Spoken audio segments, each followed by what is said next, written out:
పదములే చాలు రామా, నీ పదధూళులే 10,000, నీ పదములే చాలు రామా, నీ పదధూళులే 10,000, నీ పదములే చాలు రామా,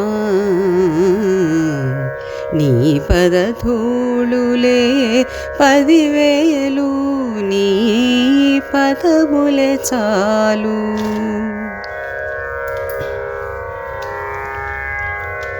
కోవెలలోనికి రాలేము, నువ్వు కోరిన కానుక తేలేము.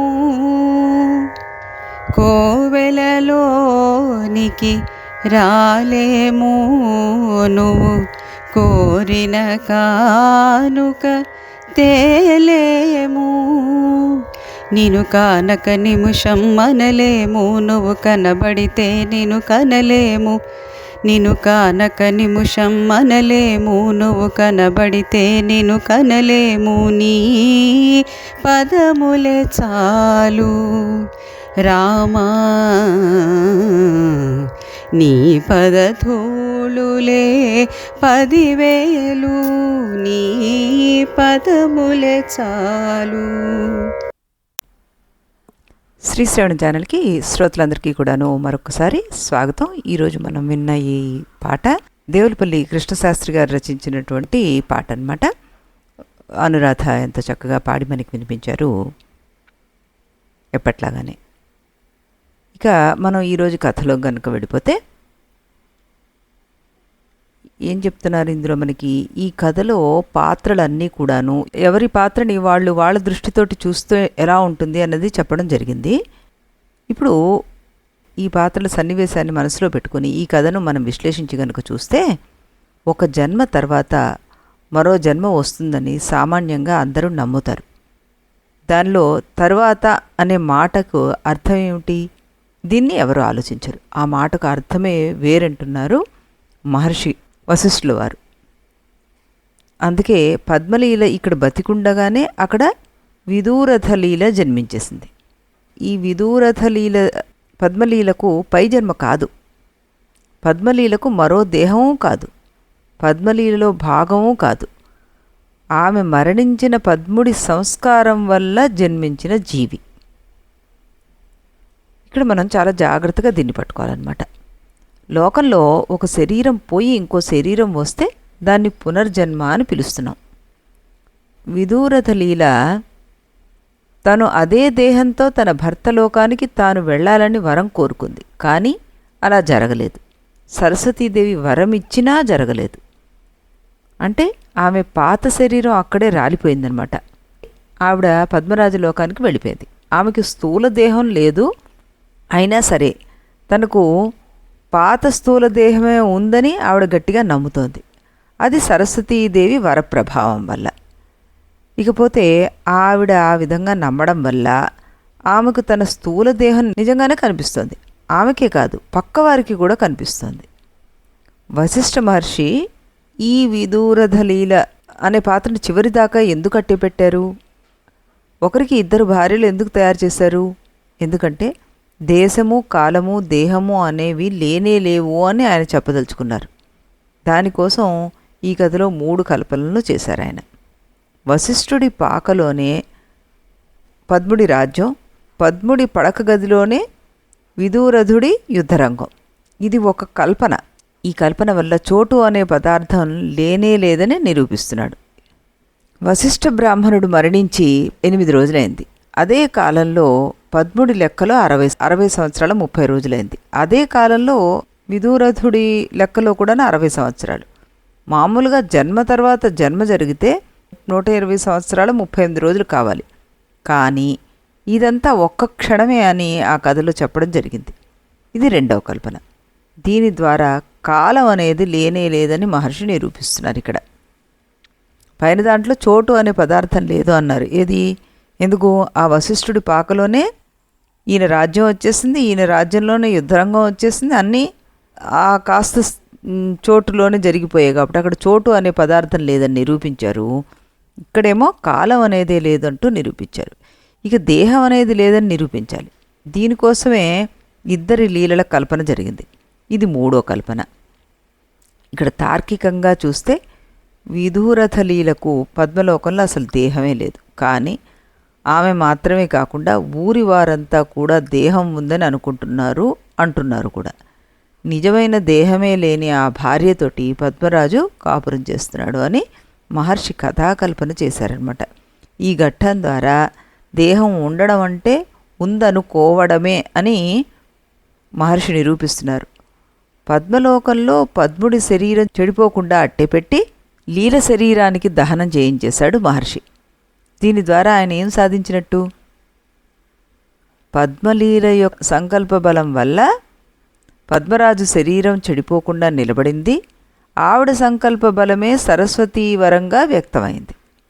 ఇంత గట్టి సంకల్పం చేసిన లీలకు తన శరీరం తగలబడిపోయినట్టు తెలీదు.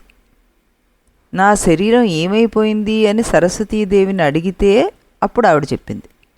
ఈ రెండు సంఘటన వల్ల శరీరం నిలబడ్డానికి కారణం కూడాను సంకల్పమే అవుతోంది. శరీరం మీద దృష్టి లేకపోతే అది ఉన్నా పోయినా ఒకటే అని ఇక్కడ మహర్షి నిరూపిస్తున్నారు మనకి. పద్మలీలను కథ చివరిదాకా అట్టే పెట్టడంలో మహర్షి కొన్ని ప్రయోజనాలు ఉన్నాయి అంటున్నారు. ఏమిటవి? ఒక చిద్రూపయోగి, ఒక వాసనాశేషం గల జీవన్ముక్తుడు, ఒక సాధకుడు, ఈ ముగ్గురు కలిసి సహజీవనం చేయడాన్ని ఇక్కడ చూపించారు. అది ఒక ప్రయోజనం. అంటే చిద్రూపయోగి ఎవరయ్యారు? పద్మలీల. వాసనాశేషం గల జీవన్ముక్తులు ఎవరయ్యారు? విధూరథలీల. సాధకుడు ఎవరు? ఈ పద్మరాజు. వీళ్ళు ముగ్గురు కలిసి అక్కడ సహజీవనం చేస్తున్నారు. ఇది ఒక ప్రయోజనం. సత్యకామ సత్య సంకల్పాది సిద్ధులను సాధించిన జ్ఞాని పద్మలీల. ఆ స్థితిలో కూడా కొంత వాసనాశేషం మిగిలి ఉండడం ఉంది. పద్మలీలకు వాసనా విశేషం ఉండబట్టే వచ్చి పద్మరాజు గృహంలో ఉంటుంది. ఇది నిరూపించడంలో మరో ప్రయోజనం అన్నమాట. అలాంటి వాసనాశేషం ఉన్న ఆ యోగులకు ఏమీ ప్రతిబంధకం ఉండదు. వారు నిత్యముక్త స్థితిలోనే ఉంటారు. పద్మలీల ద్వారా ఇది నిరూపించడం మరో ప్రయోజనం. ఈ కథ ద్వారా సాధకుడి యొక్క క్రమ వికాసాన్ని చూపించదలుచుకున్నారు వశిష్ఠ మహర్షి. దాన్ని ఆయన ఎలా నిర్వహించారంటే, వశిష్ఠ బ్రాహ్మణుడు ఉత్తమ బ్రాహ్మణుడుగా ఉండి ఐశ్వర్యమోహం వల్ల రాజజన్మ పొందాడు. వశిష్ఠ బ్రాహ్మణ పత్ని మాత్రం పాతివ్రత్య ప్రభావం వల్ల మరో జన్మలో ఐశ్వర్యాన్ని జ్ఞానాన్ని కూడా పొందింది. పద్ముడు ఆ పై జన్మలో వెనకటి బ్రాహ్మణ సంస్కారం కలిసి వచ్చి మోక్షకాంక్షతోటి సరస్వతీదేవిని ఉపాసన చేశాడు. ఇవన్నీ మనం చాలా జాగ్రత్తగా గమనించి అర్థం చేసుకోవాలి. అంటే బ్రాహ్మణుడు క్షత్రియుడిగా జన్మించినా ఆ బ్రాహ్మణ సంస్కారం అతనితో పాటు కలిసి వచ్చింది కాబట్టి అతను రెండో జన్మలో ఏం కోరుకున్నారు? మోక్షం కోరారు. ఈ ఉపాసన వల్ల మళ్ళీ పద్ముడిగా పునర్జన్మ ఎత్తాడు అతనికి సత్సాంగత్యం లభించింది. క్రమంగా జీవనముక్తుడయ్యాడనమాట. ఈ విధంగా సాధకుడి క్రమ వికాసాన్ని ప్రతిపాదించారు మహర్షి. ఈ కథలో కీలక పాత్రగా సరస్వతీదేవిని ప్రవేశపెట్టారు కవి. చాలా చోట్ల ఆవిడ్ని జ్ఞప్తిదేవి అని వ్యవహరించారు. అంటే జ్ఞానదేవి అని అర్థం. ఇక్కడికక్కడ జీవుల్లో ఉద్బుద్ధమయ్యే జ్ఞానమే వారికి పైపే వికాసాలను అందిస్తుంది అని నిరూపించడానికే కవి ఈ జ్ఞప్తి దేవతను ప్రవేశపెట్టాడనమాట. ఈ విధంగా కథను గురించి, కథా పాత్రల గురించి మనం విశ్లేషణ చేసుకుంటే ఇంకా ఈ కథ గురించి వశిష్ఠ మహర్షి రాముడికి ఏం చెప్తున్నారో కథా విశ్లేషణ కింద అది చూద్దాం. రామా, ఈ లీలోపాఖ్యానం ఎందుకు చెప్పానో స్పష్టంగా తెలిసి ఉంటుంది కదా నీకు. ఈ కథ మొదలుపెట్టే ముందర నీకు ఆ విషయాలు చెప్పాను నేను. దృశ్యం నాస్తితి బోధేన మనసో దృశ్యమార్జనం సంపన్నం చేత్తదా ప్రాప్త పరా నిర్వాణ నిర్వృతి అన్నారు. అంటే ఇది ఎన్నోది 60వ సర్గలో 1వ శ్లోకం అనమాట. అని నీకు చెప్పాను కదా. అంటే దృశ్యం అనేది లేనే లేదు అనే జ్ఞానం రావాలి. ఆ జ్ఞానం వల్ల మనసులోంచి దృశ్యం తుడిచిపెట్టుకుపోవాలి. అది జరిగితే మోక్షం వచ్చినట్లే అని చెప్పాను. ఆ విషయం నిరూపించడానికే ఈ కథ అంతా నీకు చెప్పుకొచ్చాను. ఇప్పుడు పరమాత్మ వాన అనుకుంటే ఈ ప్రపంచం వడగంటి రాయి, అంటే వానలో పడే మంచు రాయి. అది ఎండకి కరిగితే మళ్ళీ నీరే అవుతుంది. అలాగే జ్ఞానం అనే వేడి తగిలితే ప్రపంచం మళ్ళీ పరమాత్మగా మారిపోతుంది. మొదట్లో ఆ పరమాత్మ ఈ ప్రపంచ కల్పనను వివర్త రూపంగా తన మీద తానే చేసుకున్నాడు కనుక మళ్ళీ తానే మిగిలిపోవడంలో ఇబ్బంది ఏమీ లేదు అన్నారు ఆయన. వెంటనే రాముడు అన్నారు, గురుదేవా, ఆ పని ఎలాగో జరిగిపోతుంది కదా, మధ్యలో నేను మోక్షం కోసం కృషి చేయడం దేనికి అసలా అంటూ అడిగారు. అడగగానే, అలా కాదు, మన ప్రయత్నం కొంత అవసరం, దానికి ఒక కారణం ఉంది. ప్రపంచ విషయంలో హిరణ్యగర్భ చైతన్యం అనేది ఒక మహానది. అందులో ఒక పాయ వ్యష్టి జీవ చైతన్యం. ఈ పాయ ప్రధాన నదిని వదిలిపెట్టి వేరే దోవన బయలుదేరుతుందన్నమాట. ఆ దోవ పేరు ప్రవృత్తి మార్గం. ఆ దోవలో అది దేహాన్ని, ఇంద్రియాలని ధరించి సుఖదుఖాలను పొందడానికి అలవాటు పడుతుంది. ఇలాంటి ఈ జీవ చైతన్యం అనే పాయ మళ్ళీ పెద్ద నదిలో కలవాలంటే తన దారిని అది చాలా తీవ్రంగా మార్చుకోవాలి. ఇంచుమించు వెనక్కి వెళ్ళాలన్నమాట. అందువల్ల ఆ పాయకి గట్టి ప్రయత్నం కావాలి. ఇది మంచుగడ్డలాగా ఏ ప్రయత్నమూ లేకుండానే పూర్వరూపాన్ని పొందలేదు. కనుక రామ, ప్రతి జీవి మోక్షం కోసం ప్రయత్నం చేయక తప్పదు అన్నారు. అప్పుడు రాములు వారు అన్నారు, గురుదేవా, హిరణ్యగర్భుడు కావాలని ఆ నదికి ఎన్నో పాయల్ని ఏర్పాటు చేశాడు.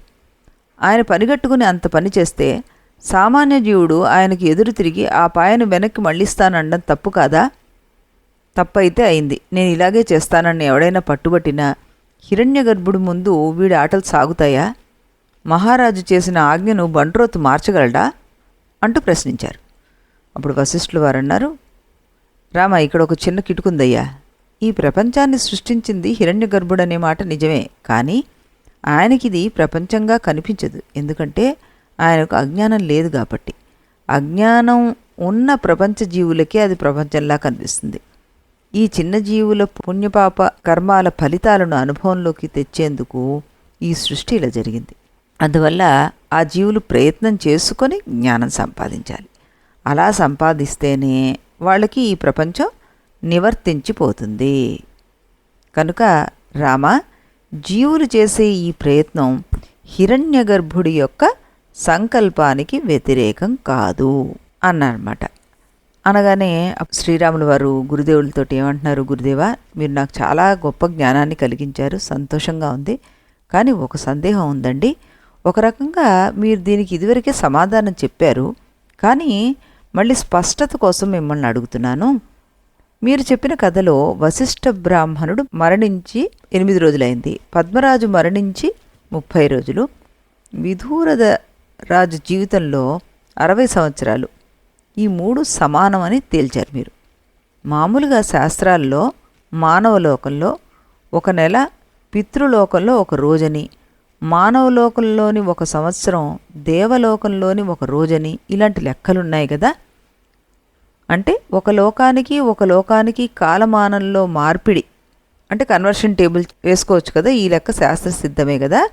మరి ఈ వశిష్ఠలోకానికి, పద్మలోకానికి, విదూరథ లోకానికి మధ్య కాలం విషయంలో ఇటువంటి మార్పిడి, ఈ కన్వర్షన్ టేబుల్ ఏదైనా ఉందా, లేక ఏ నియమం లేకుండా అడ్డదిడ్డంగా ఉందా అని అడగగానే అప్పుడు వశిష్ఠులు వారు నవ్వి అన్నారట, రామ, వస్తువు ఎలాగుందో జ్ఞానం అలాగే కలుగుతుంది అనే నియమం ఉంటే నువ్వు చెప్పిన కన్వర్షన్ టేబుల్, లేకపోతే విరోధం, ఇవన్నీ ఏర్పడేవి.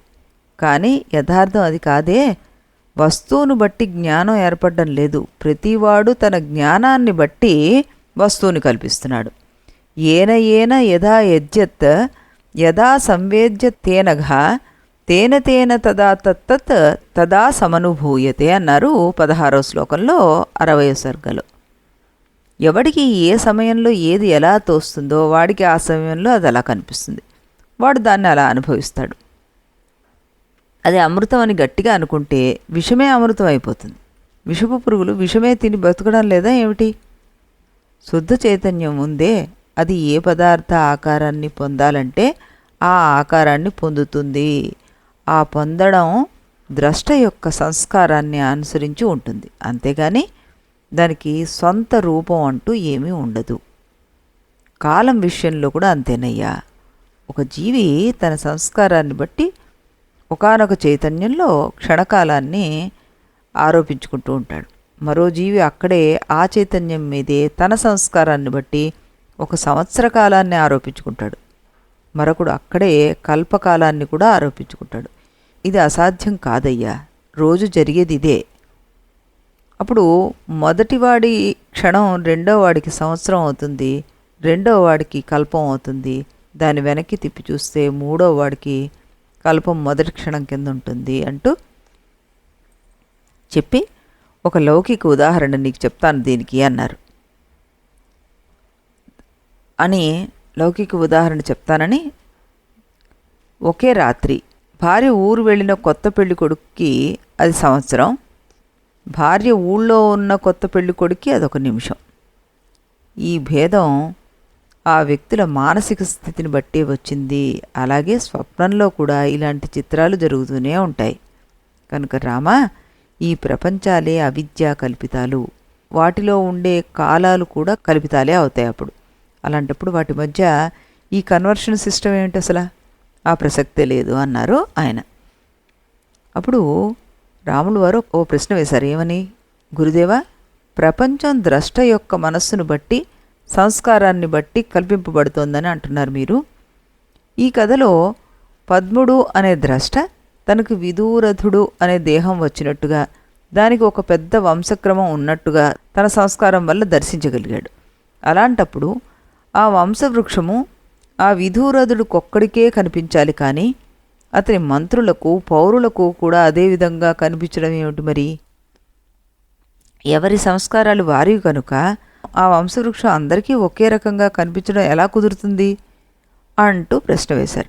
మరి దీనికి సమాధానం మన వశిష్ఠుల వారు రాముడికి ఏ ఉదాహరణతోటి చక్కగా వివరించి చెప్తున్నారు అన్నది మనం రేపటి ఎపిసోడ్లో మరొక రామకీర్తన విని అప్పుడు తెలుసుకుందాం. అంతవరకు సెలవు.